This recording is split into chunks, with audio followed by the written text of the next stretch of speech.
وہ ایسا ایک واقعہ یاد آیا، وہ ایک لڑکا بہت غریب مسکین تھا، یہ پیڑ بکریاں چراتا تھا اور اس گاؤں کا سب سے معتبر آدمی تھا. میری یاداشت کا واقعہ ہے. اس کی بیٹی کا نام لیتا تھا خواہ کہ میں اس سے شادی کروں گا.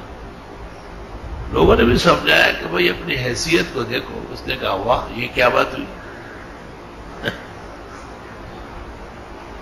تو ان کو پتہ چلا تو انہوں نے 1-2 دفعہ اس کی پٹائی لگائی. پھر بھی وہ کہتا تھا کہ شادی تو اسی سے کر دی. تو انہوں نے اس لڑکی کا ایک اور جگہ نکاح کیا. قدرت دیکھو کہ وہ ٹوٹ گیا. پھر ایک اور جگہ نکاح کیا، شادی ہو گئی، لیکن لڑکی کو کوئی دماغی تکلیف پیدا ہو گئی، تو پریشر میں ہر وقت رہتی تھی اور علاج وغیرہ سے انہیں آرام نہیں آیا. تو کسی اللہ والے سے ملایا. وہ دعائیں کرتے، خیر خبر کرتے. اس نے کہا کسی کا دل تو نہیں دکھا ہے. تو انہوں نے کہا کہ ایک لڑکا اس کا نام لیتا تھا،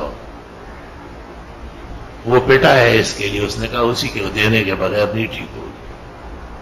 انہوں نے آ کے خود ان کو منت سماجت کی. تو انہوں نے کہا میں تو تیار ہوں. بالکل صحیح سلامت ہو گئی. میں ایک دفعہ اس کو کہہ رہا تھا میں نے کتنے بچے ہوئے ہیں. اس نے کہا جی تھوڑا سوچنے دے. اتنے بچے ہوئے کہ خود اس کو یاد نہیں ہے. اللہ تعالیٰ اس قدر زوراور ہے، اور وہ جب جوڑ پیدا کرتا ہے تو اس میں دیر نہیں لگتی. لیکن آنکھیں ہماری بند ہے.